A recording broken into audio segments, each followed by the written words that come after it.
I never thought I would be standing in my driveway at 6 in the morning during a blizzard, watching a silver Lexus SUV slide sideways down the county road like a drunken ice skater.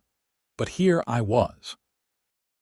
My name is Fletcher O'Donnell, and I had moved to rural Wisconsin 3 years ago to escape the chaos of Chicago, only to discover that chaos had a way of finding you no matter where you went.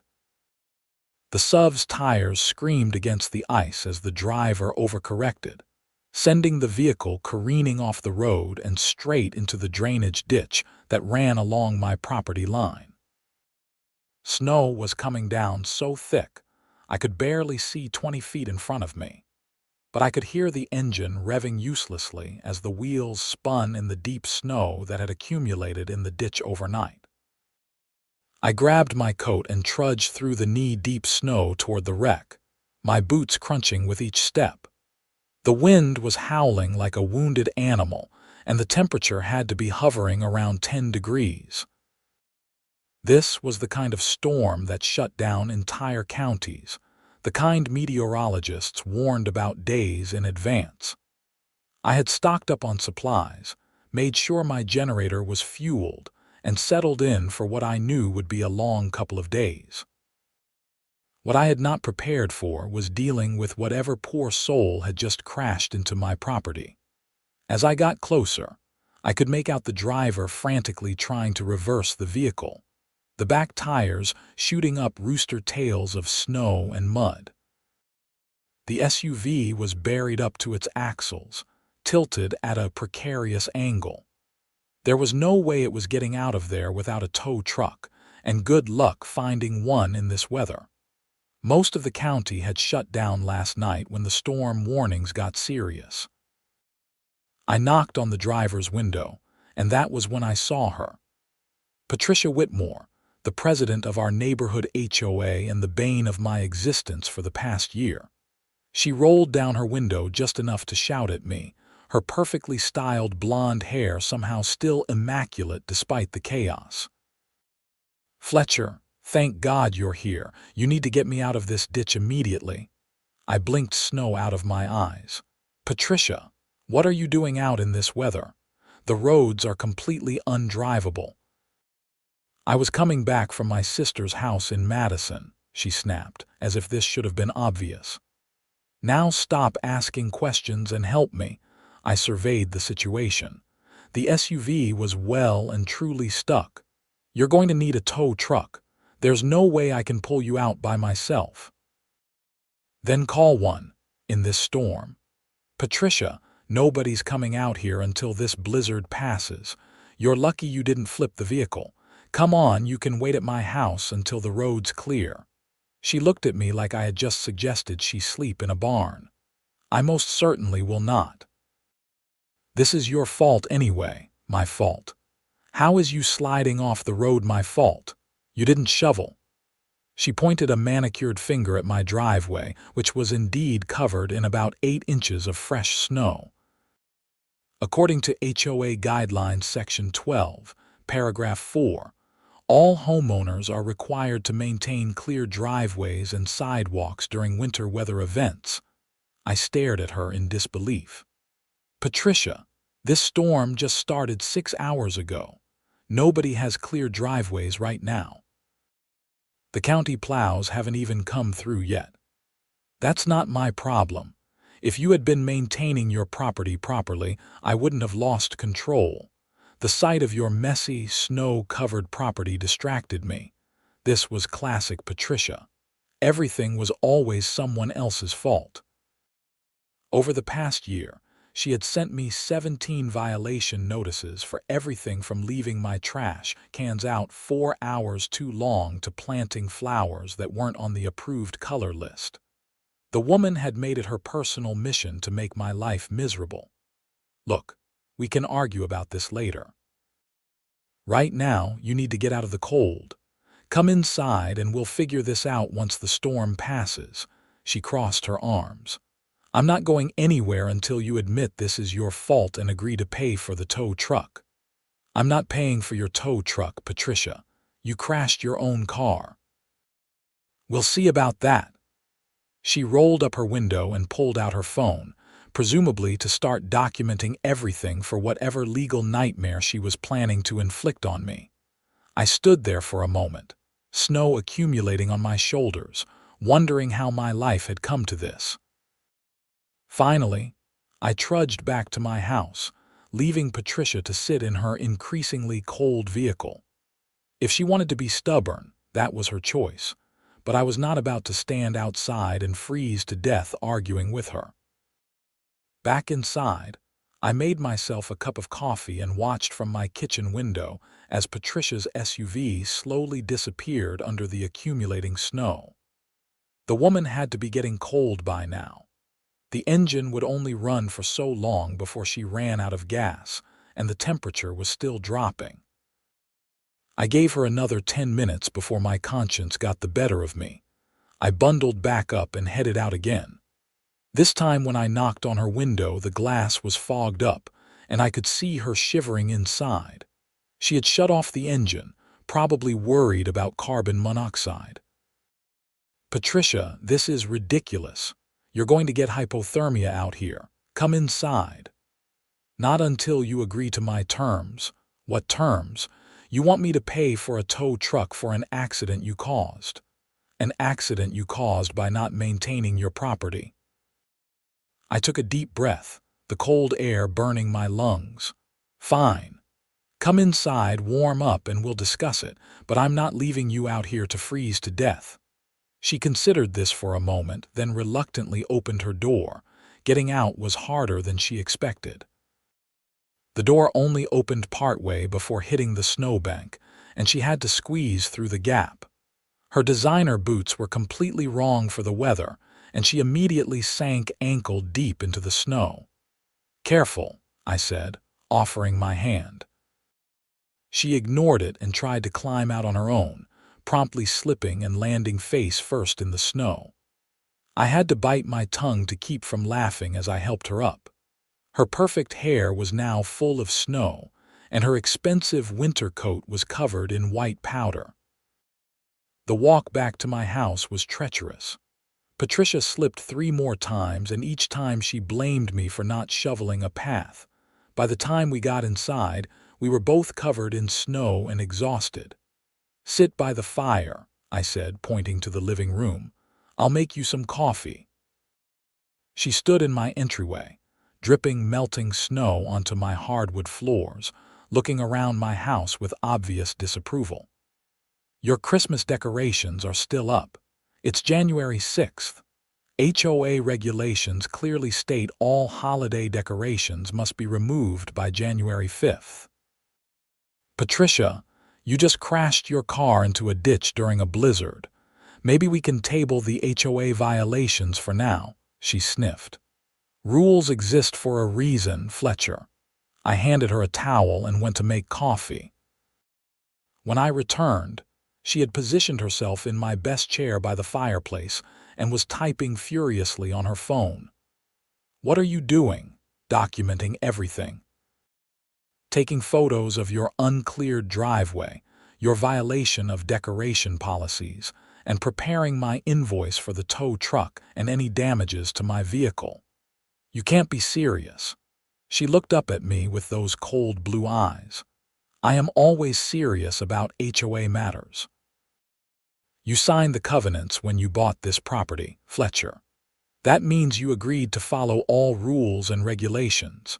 Your negligence directly resulted in my accident, and you will be held financially responsible." I sat down across from her, cradling my own coffee mug.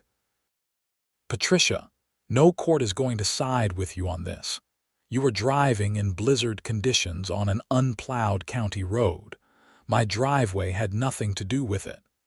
We'll let the HOA board decide that. I'm calling an emergency meeting as soon as this storm passes."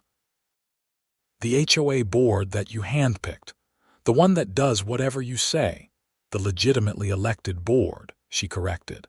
"And yes, they understand the importance of following community guidelines."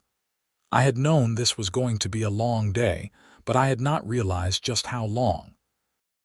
The storm showed no signs of letting up. Wind rattled the windows and the snow kept falling. We were going to be stuck together for a while. "How's your sister?" I asked, trying to make conversation. "Why do you care?" "Just trying to be civil." "If you wanted to be civil, you would maintain your property according to code." I gave up and turned on the television, flipping to the weather channel. The meteorologist was tracking the storm, which had intensified into a full-blown blizzard. All roads in the county were closed. The governor had declared a state of emergency. Nobody was going anywhere for at least 24 hours. Patricia watched the broadcast with growing horror. "I can't stay here for 24 hours. You don't have much choice. Your car is buried in a ditch, and even if we could get it out, the roads are closed. This is unacceptable. I have HOA business to attend to." What HOA business could possibly be so urgent during a blizzard? She glared at me. "If you must know, I was supposed to conduct a property inspection of the Henderson house this afternoon. They've been making unauthorized modifications to their deck. I'm sure it can wait." "Violations never wait, Fletcher. They compound." I wondered, not for the first time, what had happened in Patricia's life to make her this way. She had to be in her early 50s, always dressed like she was heading to a country club meeting, always concerned with appearances and rules. I had heard through the neighborhood gossip that she had gotten divorced a few years back, that her kids never visited, but I did not know if that was true or just speculation. The morning dragged on. Patricia continued documenting everything on her phone, occasionally making passive-aggressive comments about my decorating choices, my furniture, even the brand of coffee I served. I mostly ignored her, catching up on emails and trying to get some work done. I was a software consultant, which meant I could work from anywhere. One of the reasons I had moved to rural Wisconsin in the first place. Around noon, the power flickered and then died. The house plunged into semi-darkness, lit only by the gray light filtering through the snow-covered windows and the fireplace. Patricia gasped. "What happened?" "Power's out. Probably a tree fell on a line somewhere. This happens during bad storms." "Well, turn it back on." "I can't just turn it back on, Patricia. The power company has to fix whatever's broken, but I have a generator. I'll go start it up."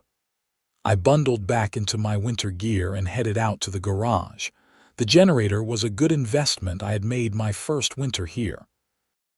It would not power the whole house, but it would keep the essentials running. I got it started and flipped the transfer switch, and a few moments later I heard the refrigerator kick back on. When I came back inside, Patricia was pacing by the window. "How long until the power comes back?"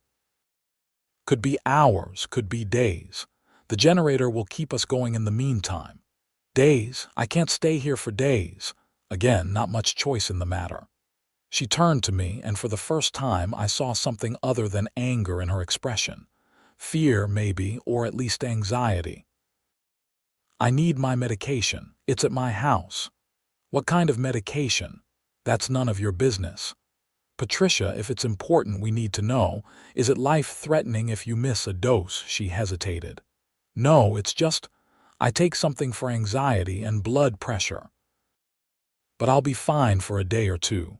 That explained some things. "Okay. If you start feeling really unwell, let me know. I have a first aid kit and some basic medications."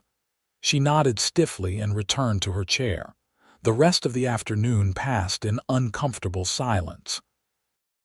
I made us lunch, sandwiches, and soup from my stockpile. Patricia picked at hers, clearly unhappy with the situation but hungry enough to eat. Around 3 in the afternoon, her phone rang. She answered it immediately. "Hello? Yes, this is Patricia Whitmore." "Oh, hello, Gerald." I recognized the name. Gerald Morrison was one of the other HOA board members, a retired accountant who lived 4 houses down from me. Patricia's side of the conversation was fascinating.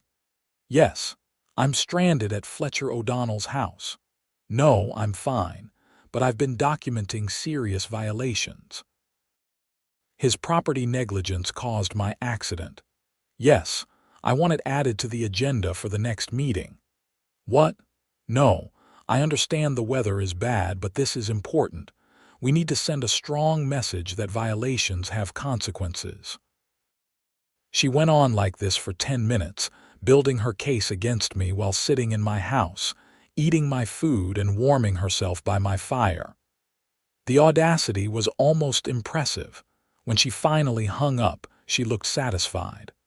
The board agrees with me. You'll be receiving a formal violation notice and a fine once this storm passes. For what exactly? Failure to maintain property during winter weather, resulting in a safety hazard. That's not a real violation. Section 12, paragraph 4, she repeated. I wrote that section myself specifically to cover situations like this. You wrote it specifically to give yourself a way to fine people for not shoveling during active snowstorms. I wrote it to ensure our neighborhood maintains proper standards. I shook my head. Patricia, do you hear yourself? You're trying to fine me for not shoveling during a blizzard that's still happening right now. No reasonable person would think that makes sense. The HOA covenants don't require reasonableness. They require compliance. Maybe that's the problem. She bristled. If you don't like the rules, you shouldn't have bought a house in a community with an HOA. She had a point there, technically. I had known there was an HOA when I bought the place, but the previous owner had assured me they were pretty relaxed. That had been true until Patricia had become president 18 months ago. Since then, she had been on a crusade to enforce every obscure rule and create new ones. Why do you do this? I asked. Why make everyone miserable over things that don't matter? They do matter. Property values matter. Community standards matter. If we let one person slide on the rules, soon everyone will be doing whatever they want, and our neighborhood will turn into a slum. Patricia, we live on acre lots in rural Wisconsin. The nearest neighbor is 300 yards away. Who cares if someone's trash cans are out a few hours too long or their Christmas lights are still up in January? I care. The rules care. We were going in circles. I dropped the subject and went back to my laptop. Outside, the storm continued to rage. The snow had to be at least 18 inches deep by now, maybe more. The drifts were several feet high in places. Evening came early as it did in Wisconsin winters. By 5 o'clock, it was dark outside. I made dinner, pasta with sauce from a jar. Patricia ate without comment, which was probably the closest thing to a compliment I was going to get. After dinner, she finally asked the question I had been waiting for. Where am I going to sleep? I've got a guest room upstairs. Clean sheets, comfortable bed. I don't have any of my things. No toiletries, no change of clothes. I can give you a t-shirt and some sweatpants to sleep in. There's soap and shampoo in the bathroom. It's not the Ritz, but it'll do. She looked like she wanted to argue, but she was too tired. Fine, but this doesn't change anything. You're still responsible for my tow truck bill. Noted. I showed her to the guest room and dug out some clean clothes for her. They were going to be comically oversized, but they were better than sleeping in her damp designer outfit. As I was leaving, she called out to me, "Fletcher." "Yeah." "Thank you for not leaving me in my car." It was the closest thing to gratitude I had ever heard from her. "You're welcome." I went back downstairs and poured myself a whiskey, staring out at the storm. This whole situation was surreal.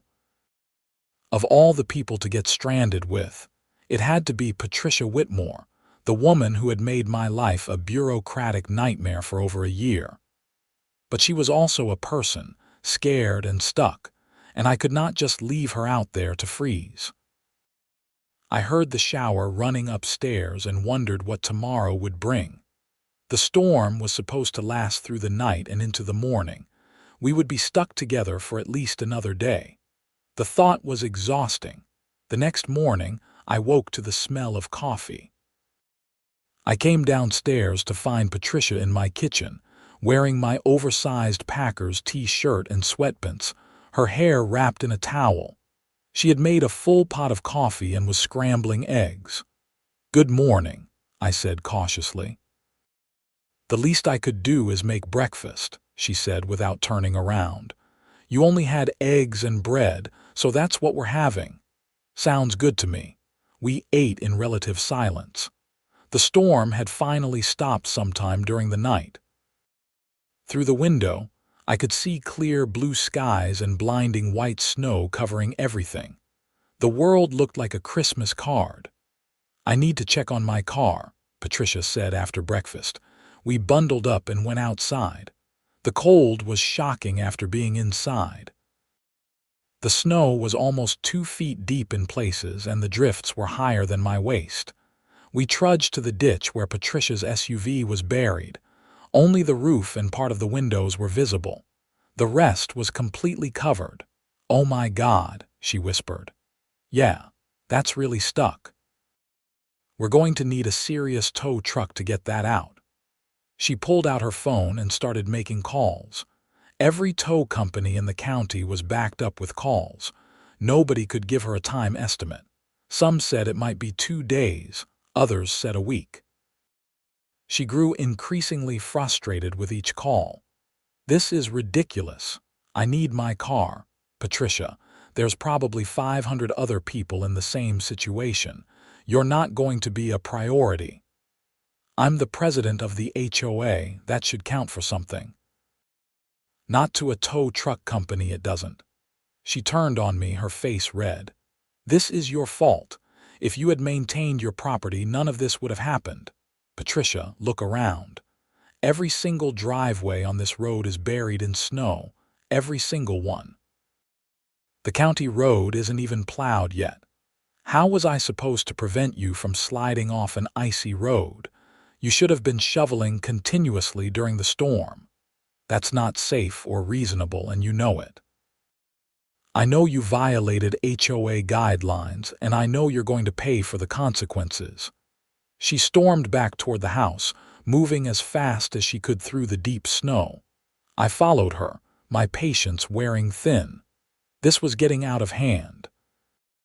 Back inside, Patricia made a phone call to someone named Susan, who I gathered was another HOA board member. She recounted the entire situation, painting me as a negligent homeowner who had directly caused her accident. She demanded an emergency board meeting as soon as the roads were clear. Over the next hour, she called every board member, building support for her case. I listened in disbelief. She was actually going to try to make me pay for her accident. Around noon, I heard the sound of heavy equipment outside. The county plow was finally making its way through. I went out to watch as the big truck pushed through the snow, clearing the road. The driver, a guy named Tom who I had talked to a few times, stopped when he saw Patricia's SUV in the ditch. "That's a nasty one," he called out. "Everyone okay?" "Yeah, we're fine. Driver's inside." "She's going to need a tow." "I bet. I'll call it in, let the county know. They keep a list of vehicles that need extraction. Might be a few days, though. That's what we figured." "How are you doing otherwise? Power out?" "Yeah, but I've got the generator running." "Good man, stay safe." The plow moved on, and I went back inside. Patricia was in the living room, going through a binder of what appeared to be HOA documents and bylaws. "Found it," she announced triumphantly. Section 12, Paragraph 4, Subparagraph B. Homeowners shall maintain all walkways, driveways, and adjacent property in a safe and accessible condition during winter weather events.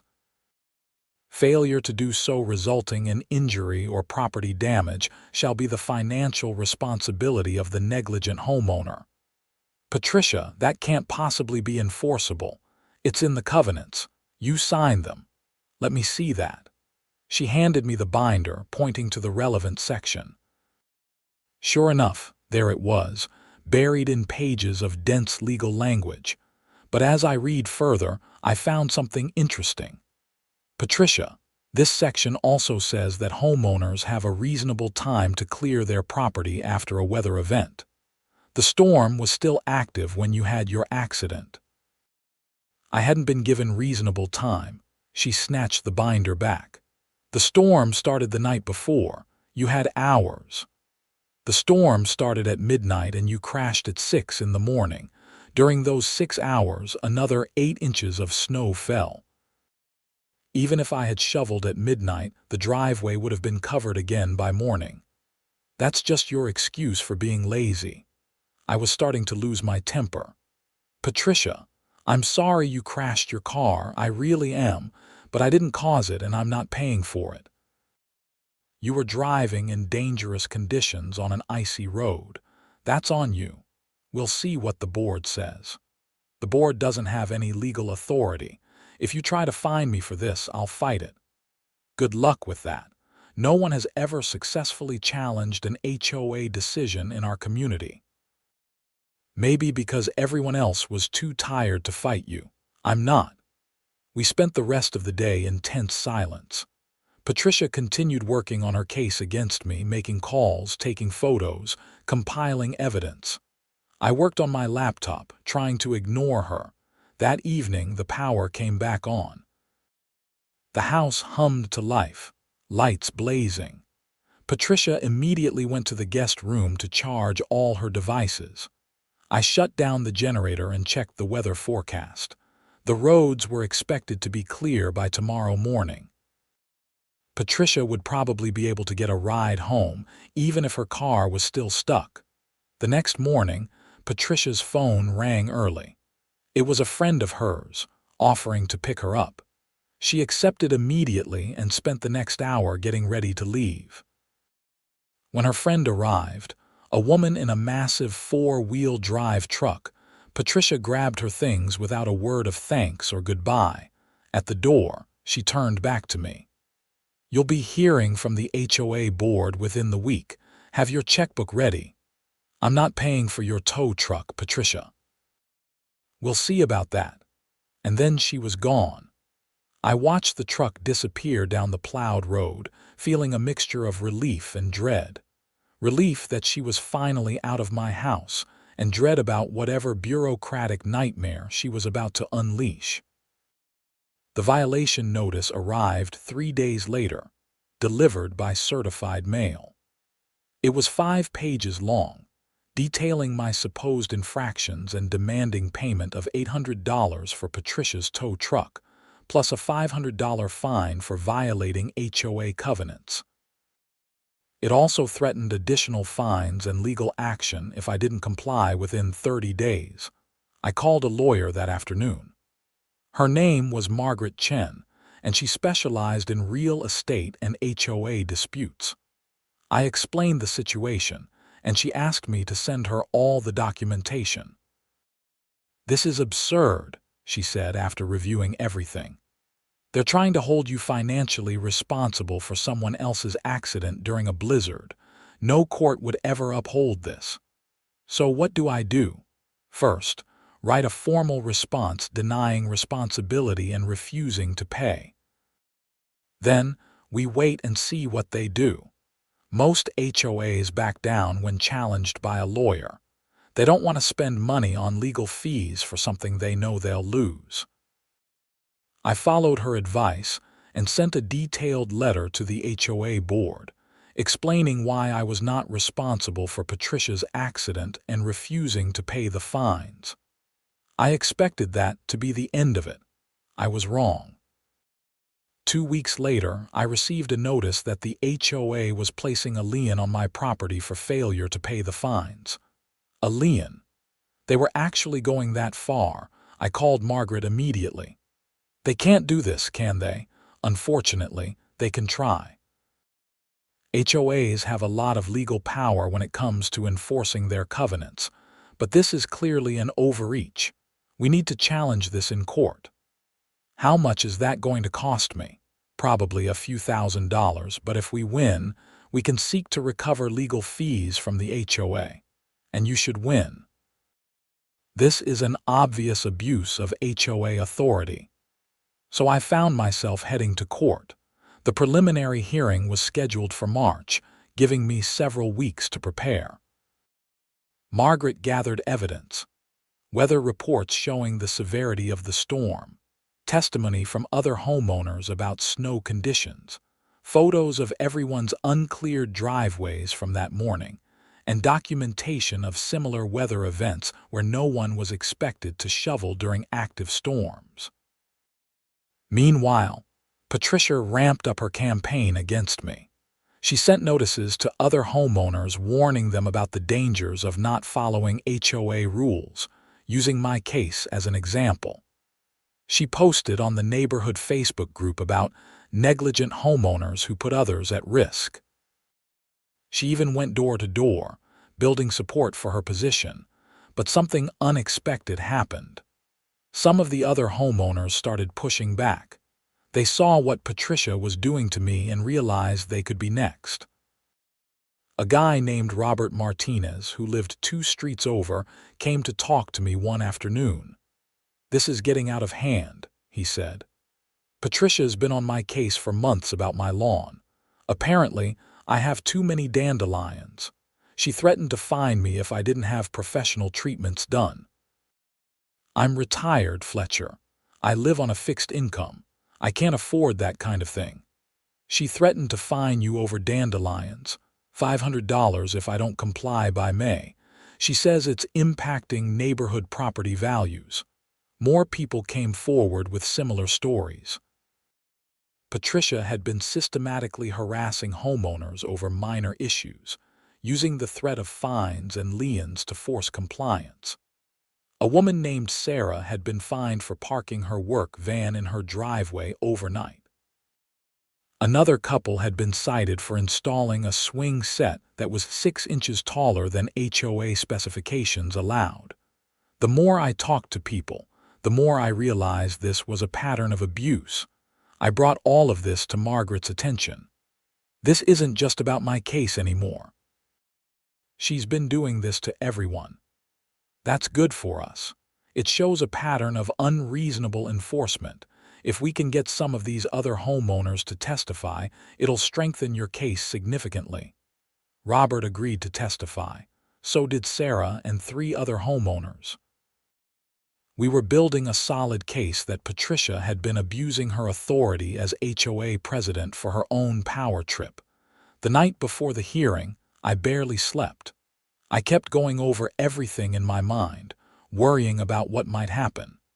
The lien on my property was a serious issue. If this went wrong, I could face real financial consequences. The hearing was held at the county courthouse in Madison. Margaret and I arrived early. Patricia showed up with 2 other board members, Gerald Morrison and Susan Templeton, plus their own lawyer, a stern-looking man in an expensive suit. The judge was a woman in her 60s named Judge Elizabeth Brennan. She had a reputation for not tolerating nonsense, which Margaret said was good for us. Patricia's lawyer went first, laying out their case. He argued that I had violated clearly written HOA covenants and that my negligence had directly resulted in Patricia's accident. He presented the covenant documents, photos of my uncleared driveway, and Patricia's testimony about the accident. Patricia took the stand and told her version of events, painting herself as a victim of my laziness and negligence. She claimed she had been driving carefully and that the sight of my poorly maintained property had distracted her, causing her to lose control. Then it was our turn. Margaret called me to the stand first. I explained what had happened, emphasizing the timing of the storm, the dangerous conditions, and the fact that no one could reasonably be expected to shovel during an active blizzard. I showed photos of other driveways in the neighborhood, all buried in snow that morning. Then Margaret called our other witnesses. One by one, they testified about Patricia's pattern of harassment and unreasonable enforcement. Robert talked about the dandelion fine. Sarah discussed the work van incident. Each story painted a picture of an HOA president who had gone drunk on power. The most damaging testimony came from a man named Frank Williams, who had served on the HOA board until 6 months ago. He had resigned specifically because of Patricia's behavior. She rewrote large sections of the covenants without proper approval, he testified, including the section about winter maintenance. The board never voted on those changes. She just added them and started enforcing them as if they had always existed. This was news to me. Margaret jumped on it. So the covenant provision that Mrs. Whitmore is using to justify her claim against my client was never properly approved by the board. That's correct. Patricia presented it as a minor clarification, but it was actually a substantial change. When I objected, she became very hostile. That's part of why I resigned. I watched Patricia's face turn red. Her lawyer whispered urgently to her. Judge Brennan had been taking notes throughout. When all the testimony was complete, she sat back and looked at both parties. I've heard enough. This case is clearly without merit. Mr. O'Donnell cannot be held responsible for Mrs. Whitmore's decision to drive in dangerous conditions during an active blizzard. The covenant provision in question, even if it had been properly approved, which appears to be in doubt, does not support the HOA's interpretation. No reasonable person would expect a homeowner to continuously shovel during a blizzard. The lien is removed, and the HOA is ordered to pay Mr. O'Donnell's legal fees. Patricia stood up. Your Honor, this is outrageous. The rules clearly state, Mrs. Whitmore, sit down. I've made my ruling. Furthermore, I'm ordering an investigation into the HOA's governance practices. If these covenant changes were made without proper authorization, that's a serious legal issue that needs to be addressed. Patricia looked like she might explode. Her lawyer put a hand on her arm, trying to calm her down, but she shook him off. This is exactly why we have rules. People like him think they can just do whatever they want.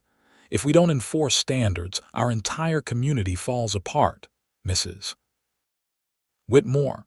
I understand you feel strongly about this, but your authority as HOA president does not extend to holding homeowners financially responsible for your own accidents. This case is closed. We left the courthouse, and I felt like I could breathe for the first time in weeks. Margaret was grinning. That went even better than I expected. The stuff about the unauthorized covenant changes was a gift. The state might actually investigate the whole HOA. What happens now? You go home. The lien is removed. The HOA pays your legal fees. And you'll probably want to attend the next HOA meeting, because there's going to be some serious fallout from this. She was right. The news spread through the neighborhood quickly. The next HOA meeting was packed with homeowners, many of them angry about Patricia's behavior. The meeting was tense from the start. Patricia tried to maintain control, but homeowners kept interrupting with questions and complaints. Why had she changed the covenants without board approval? Why was she targeting people over minor issues? Who gave her the authority to place liens on properties? Gerald Morrison, the board secretary, finally stood up. Patricia, I think we need to discuss this. A lot of people are upset, and frankly, after hearing what came out in court, I'm concerned about how you've been running things. I've been following the rules, Patricia insisted. Rules you wrote yourself without board approval, Robert Martinez shouted from the audience. That's not how this is supposed to work. The meeting devolved into chaos. People were yelling. Patricia was trying to maintain order, and the whole thing was a disaster. Finally, Susan Templeton made a motion to hold a special election for HOA president. Gerald seconded it. Despite Patricia's objections, the motion passed. The election was held 3 weeks later. Patricia ran for re-election, of course, but she was opposed by 2 other candidates, including Robert Martinez. The campaign was contentious, with Patricia arguing that the neighborhood needed her strong leadership to maintain standards, while her opponents promised a more reasonable approach. Robert won in a landslide. Patricia didn't even come close. She received only 11 votes out of 73 cast. I attended the first board meeting under the new leadership. One of the first items on the agenda was reviewing all of Patricia's covenant changes. The board voted to reverse most of them, including the winter maintenance provision that had started this whole mess. They also passed new rules limiting the president's authority and requiring board approval for any covenant changes or fines over $100. It was a complete overhaul of how the HOA operated. Patricia attended that meeting, sitting in the back row with her arms crossed, glaring at everyone. When it came time for public comments, she stood up. "You're all making a mistake. Without strong enforcement, this neighborhood is going to fall apart. Property values will decline, standards will slip, and it will be all of your fault." "Patricia," Robert said calmly from his new position at the head table, "people just want to live their lives without being harassed over every tiny thing. We can maintain reasonable standards without turning the HOA into a dictatorship.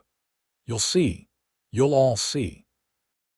She left after that, and I didn't see much of her for the next few weeks. Her house went up for sale in April.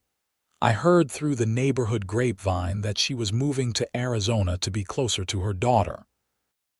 Whether that was true or if she just couldn't stand living in a neighborhood where she was no longer in charge, I didn't know, but the story didn't quite end there. About a month after Patricia's house sold, I got a call from Margaret Chen. "You're not going to believe this," she said. "Remember how Judge Brennan ordered an investigation into the HOA's practices?" "Yeah. Well, the state uncovered something interesting. Patricia wasn't just rewriting covenants without approval. She was also collecting fines and not properly documenting them. About $15,000 in fines over the past 2 years that she claimed were paid, but there's no record of them going into the HOA account. She was stealing. That's what it looks like. The state attorney general's office is investigating. This could lead to criminal charges." I sat down, processing this. Patricia had been embezzling from the HOA. All that talk about rules and standards, and she had been lining her own pockets the whole time. The investigation took several months. During that time, I focused on enjoying my property without constant harassment. I planted a garden with flowers that weren't on any approved list. I left my Christmas lights up until January 15th just because I could. I even got a dog, something Patricia had tried to prevent by claiming it violated pet policies that didn't actually exist. In September, Patricia Whitmore was charged with embezzlement and fraud. The state had found evidence that she had collected fines from homeowners, deposited the checks into her personal account, and then claimed they had been paid into the HOA fund. She had been doing this systematically for over 2 years. The case went to trial in November. I attended some of the proceedings, curious to see how it would all play out. Patricia maintained her innocence, claiming it was all a misunderstanding, that she had always planned to transfer the money but had been too busy with HOA business to get around to it. The jury didn't buy it. She was convicted on multiple counts of fraud and embezzlement. The judge sentenced her to 18 months in prison, with credit for time served, and ordered her to pay full restitution to the HOA and all affected homeowners. She was also placed on probation for 3 years after her release. I felt a strange mixture of emotions watching her being led away after the sentencing. Part of me felt vindicated after everything she had put me through, but another part felt sad. She had destroyed her own life over money and a need for control, and for what? Now she was going to prison. Her reputation was ruined, and she had alienated everyone in the community. Life in the neighborhood improved dramatically after Patricia left. The new HOA board focused on actual community building rather than enforcement. They organized neighborhood barbecues, set up a community garden, and generally created the kind of environment people actually wanted to live in. Violations were handled with friendly reminders rather than immediate fines, and major decisions were made democratically with input from all homeowners. My relationship with the HOA went from antagonistic to almost non-existent in the best possible way. They left me alone, I followed the reasonable rules, and everyone was happy. It was exactly what I had hoped for when I moved to rural Wisconsin. The ditch where Patricia's SUV had crashed was eventually filled in and regraded by the county. Every time I drove past that spot, I thought about that bizarre weekend during the blizzard, trapped in my house with the woman who had been making my life miserable. It seemed like something from another lifetime now. I did eventually hear what happened to Patricia after she was released from prison. Apparently, she moved to Arizona as planned, though not under the circumstances she had probably hoped for. Her daughter reportedly wasn't speaking to her, but she found work as a grocery store clerk and was trying to rebuild her life. I couldn't help but think that maybe this had been a necessary wake-up call for her, a chance to realize that control and rules and perfection weren't what life was about. Or maybe she was exactly the same and just better at hiding it. I would never know, and honestly, I didn't care. She was out of my life, and that was all that mattered. 1 year after the whole ordeal, I was sitting on my porch on a cold January morning, drinking coffee and watching snow fall. It was a much gentler snow than that blizzard, the kind that drifted down lazily and made everything look peaceful. My dog, a golden retriever named Murphy, was lounging at my feet, perfectly content. Robert Martinez drove by and waved. Sarah from down the street was walking her dog, and she stopped to chat for a few minutes about the upcoming neighborhood potluck. Everything was calm and normal and exactly the way a community should be. I thought about all the drama and stress of the previous year, about Patricia and her reign of terror, about the legal battles and the investigations and the ultimate justice that had been served. It had been exhausting and frustrating, but in the end, it had made the neighborhood stronger. We had come together to stand up against unreasonable authority, and we had won. The snow continued to fall, and I made no move to shovel my driveway. There would be time for that later when it stopped, when it was safe and reasonable to do so. And if anyone had a problem with that, well, they could take it up with the new HOA board, who would probably just laugh and tell them to mind their own business. I finished my coffee and went inside, Murphy trailing behind me. Life was good. The nightmare was over. And I had learned an important lesson about standing up for yourself, even when facing someone who seemed to have all the power. Rules were important, sure, but they had to be reasonable and fair. And when they weren't, it was worth fighting back. Somewhere in Arizona, Patricia Whitmore was probably still trying to tell people how they should live their lives. But she wasn't my problem anymore. She was someone else's concern now, or maybe she had finally learned her lesson. Either way, I was free of her, and that was worth more than anything. The last I heard about the whole situation came about 6 months after Patricia's release from prison. Her ex-husband, who I had never met but had heard about through neighborhood gossip, apparently sued her for his share of the embezzled money. She had spent most of it before being caught, and now she was dealing with lawsuits and financial ruin on top of everything else. The house she had sold in our neighborhood had been part of a divorce settlement, and he claimed she owed him half of the proceeds plus the stolen HOA funds. I heard all this from Margaret Chen, who stayed in touch because she found the whole case fascinating. It's like a Greek tragedy, she said. Her need for control destroyed her marriage, her reputation, her freedom, and now her finances. All because she couldn't let people live their lives. Do you think she ever understood that? Probably not. People like Patricia rarely do. They always think everyone else is the problem. I thought about that conversation for a long time afterward. How easy it was to become so focused on being right, on maintaining control, on enforcing rules that you lost sight of what actually mattered. Patricia had probably started with good intentions, wanting to keep the neighborhood nice, but somewhere along the way, it had become about power and control rather than community. The neighborhood continued to thrive without her. Property values actually went up, contrary to her dire predictions, probably because people actually wanted to live somewhere they wouldn't be constantly harassed. The new HOA board was boring in the best possible way, handling necessary maintenance and organizing community events without drama or controversy.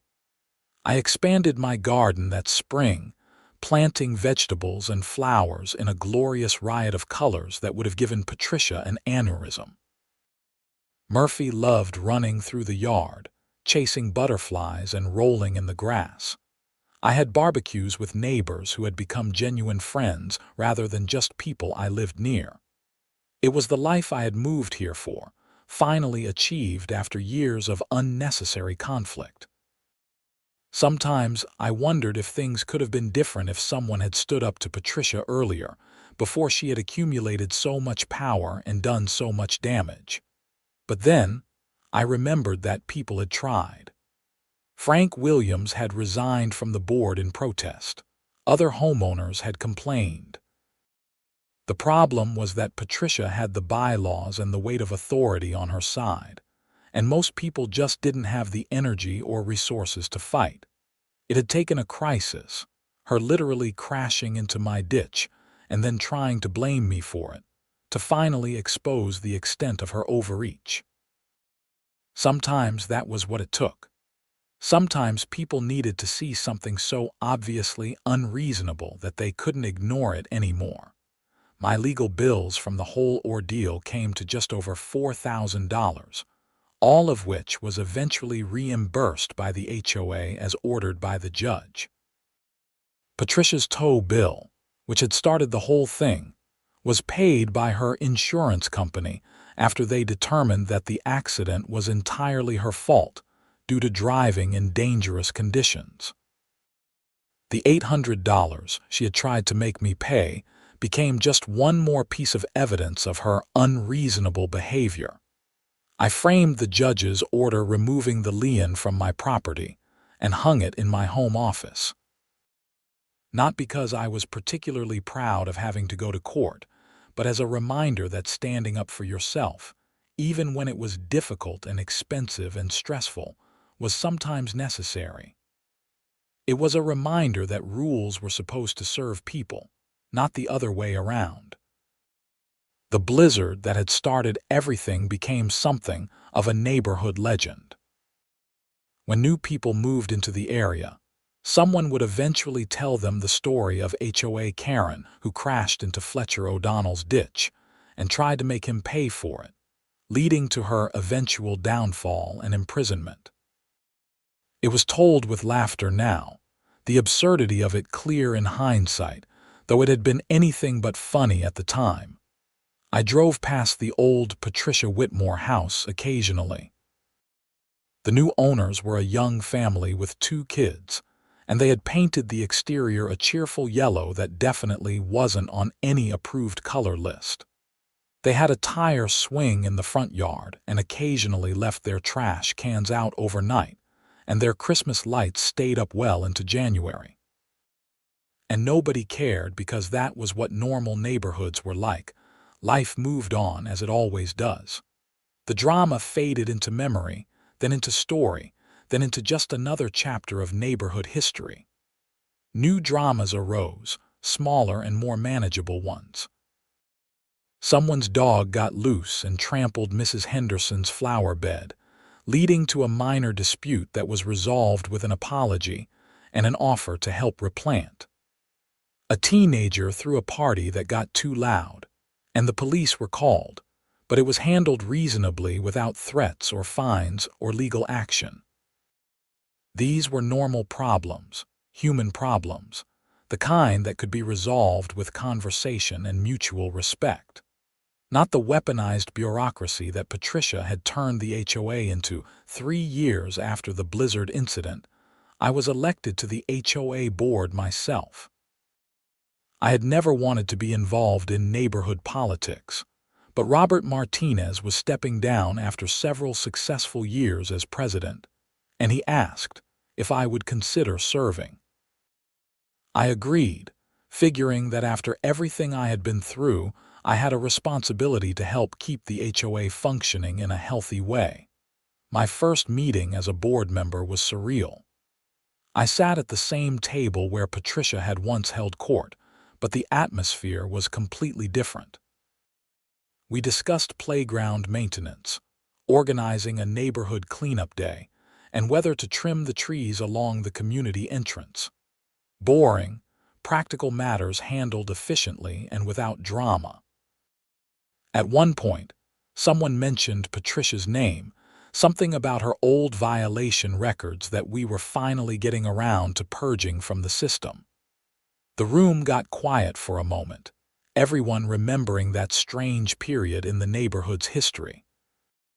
"We learned a lot from that situation," Robert said finally. "About what an HOA should and shouldn't be. Let's make sure we remember those lessons." Everyone nodded in agreement, and we moved on to the next agenda item. That night, as I was driving home from the meeting, it started to snow. Big, fat flakes drifted down in the headlights, beginning to accumulate on the road. I smiled, thinking about how much had changed since that blizzard 3 years ago.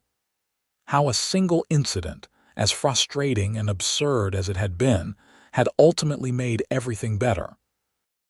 I pulled into my driveway, the snow already beginning to cover it.